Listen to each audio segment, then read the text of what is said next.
Greetings, members one and all of the Salivation Nation.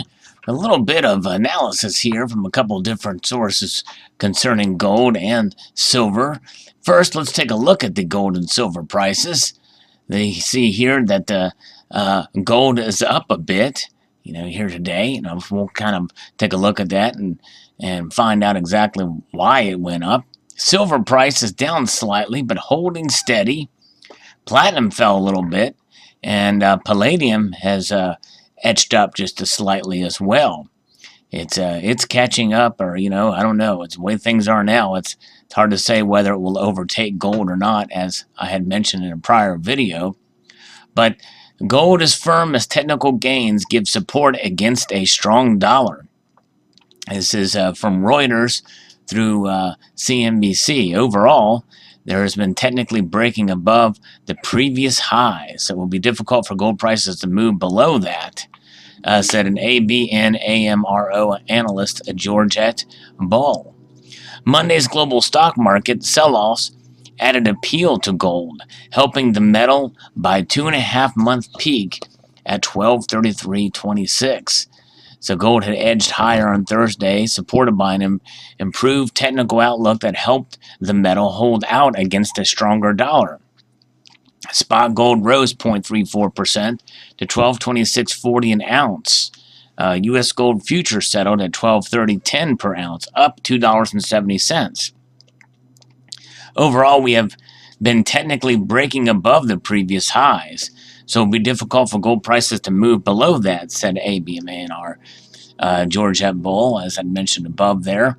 Monday's global stock market sell-off has added appeal to gold, helping the metal to 2.5-month peak of 1233.26 in the futures there. Gold has been testing resistance near the 100-day moving average around $1,226, with some analysts saying a break above that level could trigger further gains and put pressure on short sellers.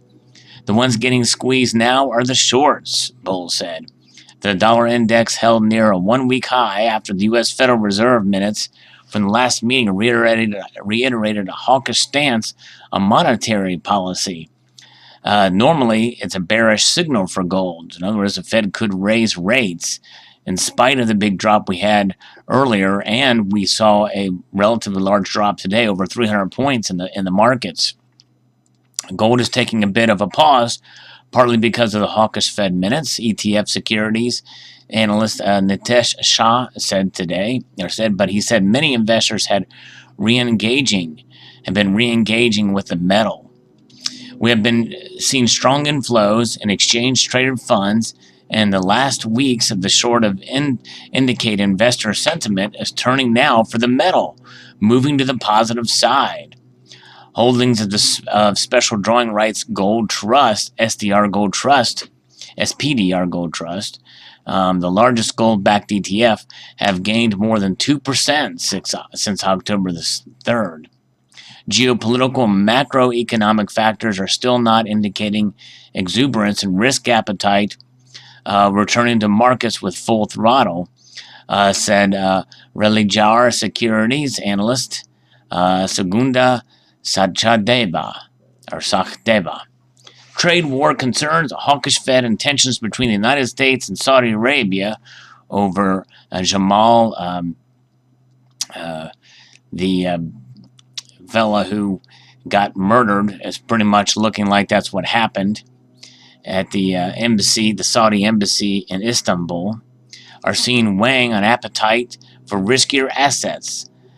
This bodes well for gold as a hedge against market volatility and a portfolio diversifier, Sakdeva said. In other metals, silver fell 0.34 cents to $14.56, and earlier touched on its lowest since October 11th. There's a lot going on in the markets, and it's affecting gold, but not silver as much. I wonder why that is. That's interesting.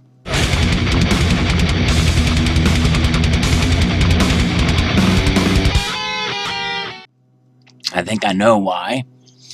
And I think you and I could probably come to the same conclusion, and that is silver is seen more as that industrial metal, as that commodity. And so it's even though it has been used as money more frequently, and in some cases maybe even as long, if not longer, in some cases than gold.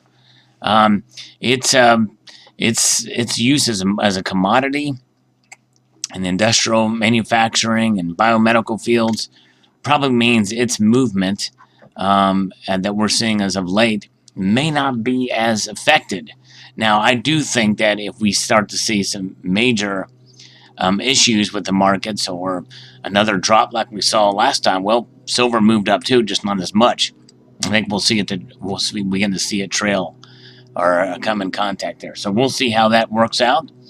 But nonetheless, quite interesting indeed. But here's something else that could affect gold more than silver.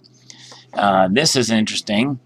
Gold may benefit from long-term tailwinds due to a supply crunch, according to Warren Irwin, president and CIO of Rousseau Asset Management. We're not finding gold. We're mining it faster than we could ever find it. So on a supply and demand fundamental basis, things are looking good, Irwin told Kitco News on the sidelines from the Mines and Money Conference in Toronto. Now, that contradicts another finding where I think I even posted a video about another substantial gold find somewhere else, and I forget exactly where it was. But so that sort of contradicts that, but it may be from his company or associates. They may not be finding the gold. Other people are. So keep that in mind. You can see little blips from out here from some companies and some organizations saying that, well, it's getting difficult to find gold in other places that they are finding it. So take that for a grain of salt. But nonetheless, who knows? There's a lot of psychology in these markets for sure. When we look at these prices for gold, silver, platinum, and palladium, and so bear that in mind. Sometimes it doesn't make sometimes it defies logic and common sense, and that's kind of the nature of a psychological reaction, especially when it comes to geopolitical tensions and the like, that can really have an effect on these metals. But it is interesting to see these metals move in the way that they are, and especially silver, kind of holding its own, really not reacting a whole lot or nearly as much as gold. Typically, it's the other way around. So I find that quite fascinating indeed, for sure, which means that it can mean one or two things. That it's holding out for something big, or maybe there's manipulation going on that's having a stronger effect than usual. And again, as I mentioned before, I do believe that normal market conditions have a greater effect on the price than manipulation, but I don't discount that there is some manipulation going on, and meaning that this could be a good time to buy silver, or maybe one of those things where you might just want to hold off because maybe it's going to stay sideways for a while, and maybe you should concentrate on gold. That's the other scenario at play too. Because every time gold goes up and silver stays down, that widens that gold to silver ratio, which can in turn be problematic or an opportunity. Because the longer that ratio stays as wide as it is and meets new norms, the less likelihood that it will close and narrow the gap. And I think most of us, would like to see that ratio narrow up. And so that you can possibly make moves in the other direction, maybe sell some silver to buy gold. But right now, hey, it might be time to sell some gold and buy silver. Who knows? It just depends on your outlook of things and where you think that ratio will be down the road. But the longer something stays at one level, it creates new norms and a precedent that's difficult to break in some cases. But we'll all see how it all plays out. It is fascinating to see where things are with these markets, and we'll just hold on and keep pressing on as we accumulate gold and silver, as we are financially and fiscally able to do so. So I hope you enjoyed this outlook here today of the markets. Post your thoughts below. I'm sure there's many other indicators and things that have an effect on them. And I'd like to extend a multitude of gratitude to you all for watching and encourage you to please rate, comment, and subscribe.